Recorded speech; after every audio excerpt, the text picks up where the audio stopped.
আসসালামু আলাইকুম রহমতুল্লাহি ওয়া বারাকাতুহু।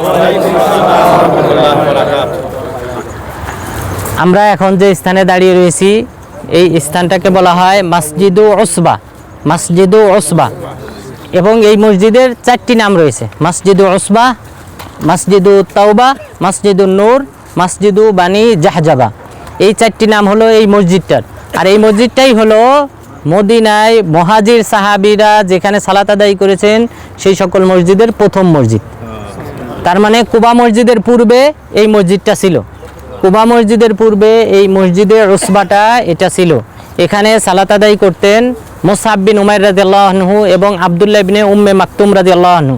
বারা ইবনে আযিব রাদিয়াল্লাহু আনহু তিনি বলেছেন, সহিহ বুখারীর হাদিস, যে আমাদের মাঝে সর্বপ্রথম যারা আগমন করেন তিনি হলেন মুসআব বিন উমাইর এবং আব্দুল্লাহ ইবনে উম্মে মাকতুম রাদিয়াল্লাহু আনহু।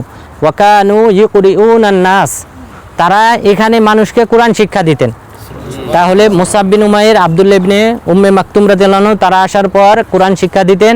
এরপর দ্বিতীয় ধাপে যারা হিজরত করে এসেছিলেন তারা হলেন বিলাল রাদিয়াল্লাহু আনহু, সাদ বিন আবি ওয়াক্কাস রাদিয়াল্লাহু আনহু, তারা দ্বিতীয় ধাপে আসেন। এরপরে তৃতীয় ধাপে আসেন হলো উমর রাদিয়াল্লাহু আনহু 20 জনকে নিয়ে। উমর রাদিয়াল্লাহু আনহু 20 জন সাহাবীকে নিয়ে হিজরত করে আসেন। তো তারা যে আসেন তারা কিন্তু এইখানেই সালাত আদায় করতেন। তাহলে কুবা মসজিদ ওই সময় ছিল না। এই কুবা মসজিদ হওয়ার পূর্বে এই মসজিদে বানি জাহজাবা অথবা মসজিদে উসবা এই মসজিদটা ছিল, এখানেই সাহাবাগণ সালাত আদায় করতেন। আর এই মসজিদের ইমামতি যিনি করতেন তিনি হলেন সালেম মাওলা আবি হুযাইফা। এই সাহাবী ছোট বয়সে ছোট ছিলেন, কিন্তু তিনি সবচেয়ে বেশি কোরআন জানতেন। আব্দুল্লাহ ইবনে উমর রাদিয়াল্লাহু আনহু তিনি বলেন, যখন সাহাবাগণ মুহাজিরিনগণ যারা যখন এই উসবা নামক মসজিদে এখানে যখন তারা সালাত আদায় করতেন তখন তাদের ইমামতি করতেন সালেম মাওলা আবি হুযাইফা এবং ওয়াকানা আকসারুহুম কুরআনা, তিনি সবচেয়ে বেশি কোরআন জানতেন। অর্থাৎ যে সকল সাহাবাগণ এই মদিনা হয়ে শাম দেশে হিজরত করতেন, সফর করতেন, সেই সকল সাহাবাদের কাছ থেকে তিনি কি করতেন, প্রতিমধ্যে তাদেরকে আটকিয়ে তাদের কাছ থেকে কোরআন শিখতেন। এইভাবে তিনি বেশি কোরআন শিখেছিলেন, এই কারণে তিনি কি করতেন, এখানে ইমামতি করতেন। তাহলে এটাই হলো প্রথম মসজিদ মদিনাতে, আর সেই মসজিদটা হলো মসজিদে উসবা। বারাকাল্লাহু ফিক।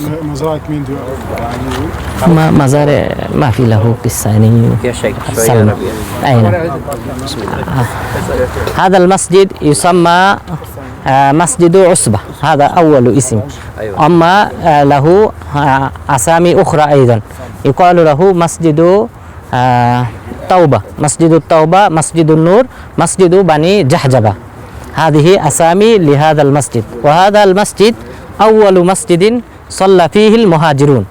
المهاجرون أول ما قدموا المدينة هم كانوا يصلون هنا. فهذا المسجد يسمى مسجد عصبة.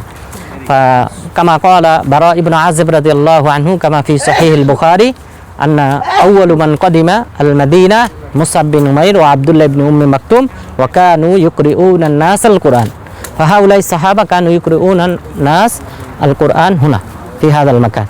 ثم قدم بلال وسعد بن أبي وقاص ثم قدم عمر بن الخطاب رضي الله عنه مع 20 من أصحابه فكانوا يصلون هنا. وكان إمامهم سالم مولى أبي حذيفة. سالم مولى أبي حذيفة كما جاء في صحيح البخاري رواه عبد الله بن عمر رضي الله عنه أن سالم مولى أبي حذيفة وكان يؤمهم وكان أكثرهم قرآنا. فهذه هي قصة يتعلق بهذا المسجد. بارك الله فيك. بارك الله فيك. إياكم.